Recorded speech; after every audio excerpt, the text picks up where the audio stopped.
Well, we're joined now by Dr. Mahmoud al-Habbash, who is a Palestinian Presidential Advisor and a Supreme Judge. He joins us now from Ramallah. Thank you very much indeed for taking the time to speak to us, Dr. al-Habbash.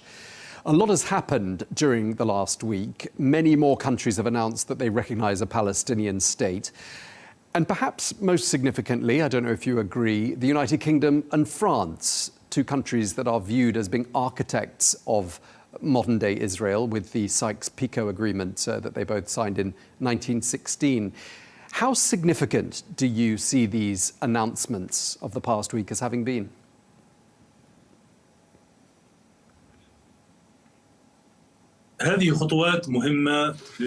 These are very critical and significant steps toward the implementation of the legislative resolutions. The PLO, as you know, has been supported with the resolutions of the United Nations Security Council and accepted to establish a comprehensive peace on the basis of the resolutions of international legitimacy. In 1993, a deal was reached between the PLO and the Israeli government.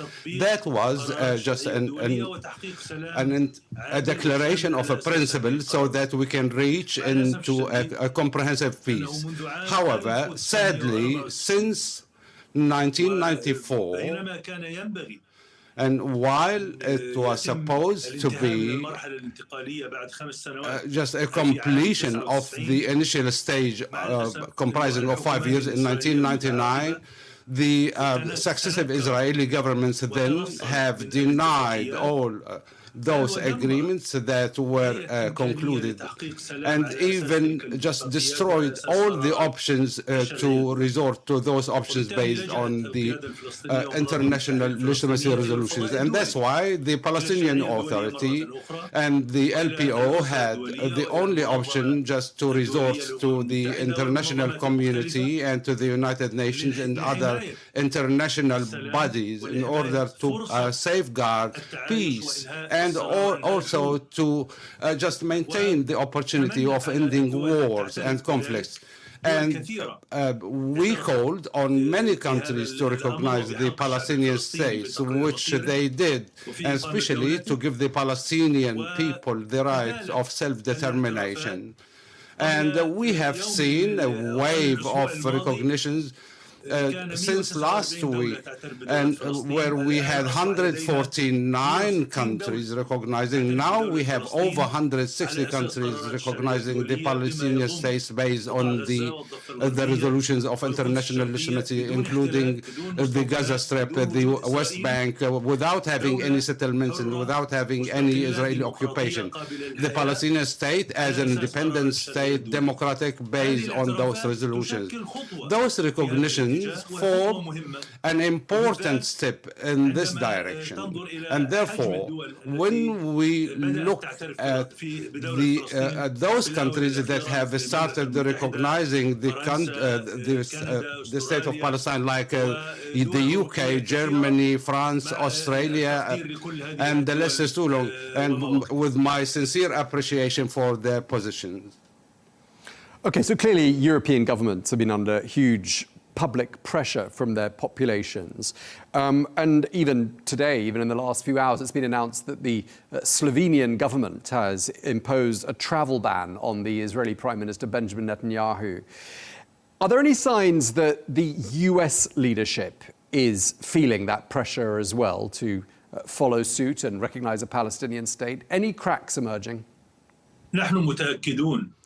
We are quite confident that free people who believe in the rights of people, who believe in democracy, who believe in peace, will shoulder their responsibility in putting all the pressures on the decision makers in order to respect the international law and respect the rights of people and their self-determination, including the Palestinian people who had now so far almost a century, and they have been deprived of exercising their legitimate rights of self-determination and to have a state and also to have dignity and freedom.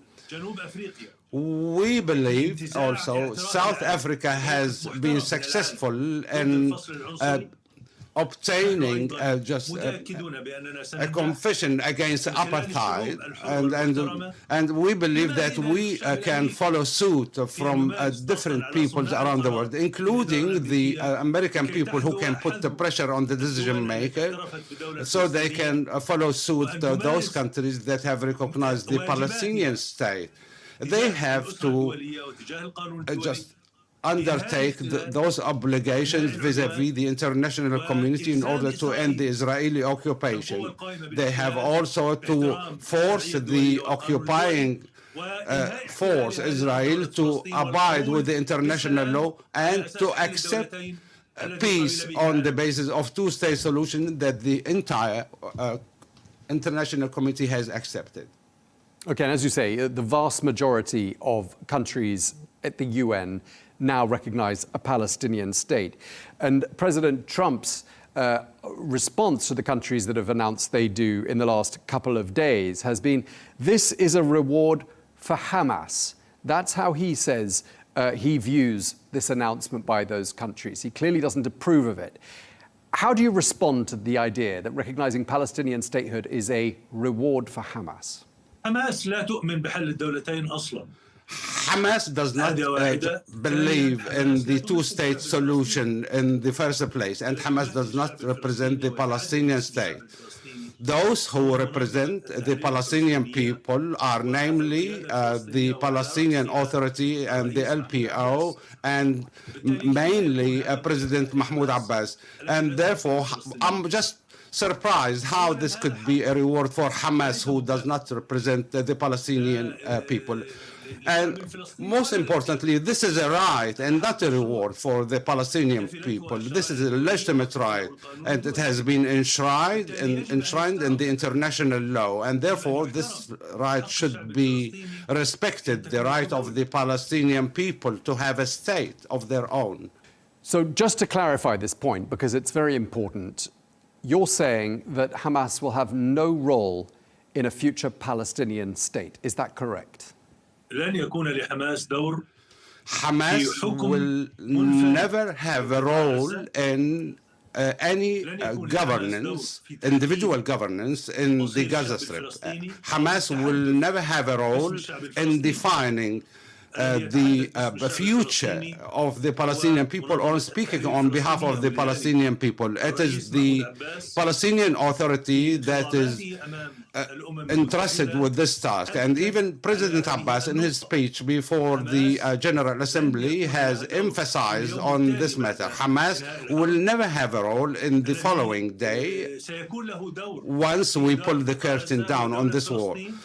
It is the Palestinian state, the Palestinian government, and the LPO, those who will be responsible of running the future of Gaza. Hamas has also has to acknowledge the international legitimacy and abide with it, and also it has to abide with all the obligations of the LPO and surrender its weapons to the Palestinian Authority, to the state of Palestine, and to end all the attempts that might just put Hamas in a position to run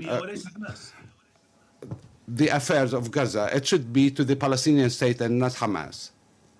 Okay, thank you for clarifying that for us. Now, in response to recognition of Palestinian statehood, there has been speculation about the Israeli reaction. Some are saying that Israel could react by annexing the West Bank. We're being told today, and there's a report circulating, that President Trump has given assurances that the annexation of the West Bank will not happen. What do you think of that report? Do you think it's credible? Any Israeli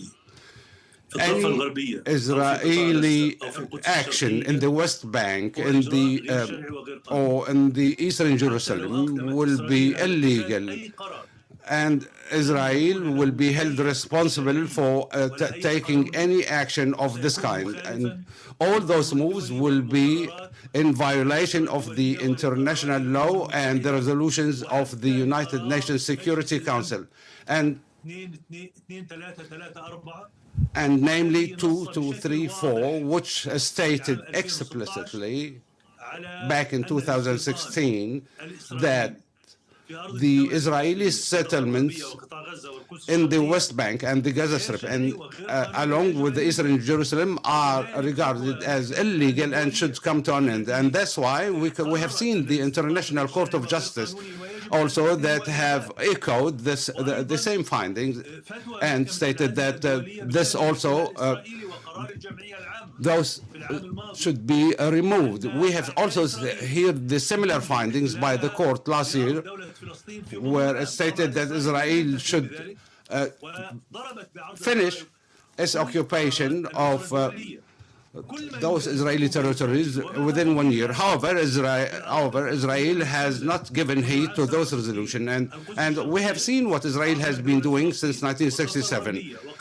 But East Jerusalem should be always the capital of the Palestinian state. The Israeli acts run counter to the international law and should come to an end. And all the Israeli existence and the Israeli occupation from the Palestinian state should be removed based on the wave of recognitions we have been seeing. The only land crossing between the West Bank and Jordan has been closed until further notice by the Israelis. What's your understanding of what's happening there? So this crossing, named King Hussein Bridge, connecting Palestine with Jordan, has been occupied by the Israeli occupation forces in a way that runs counter to the international law and to the agreements that have been concluded in 1993 between the LPO then and the Israeli government. And therefore, by doing so, they are suffocating the Palestinian people, they are restricting the freedom of movement, and the Palestinian people will no longer be able to travel to the West Bank, even though that this crossing is the only way for the West Bank just to the entire world. And now the closure of this crossing is almost like a forcible prison for 3 million people in the West Bank, let alone the roadblocks and that have been installed in different parts of the West Bank and the hostile acts of the Israeli occupation.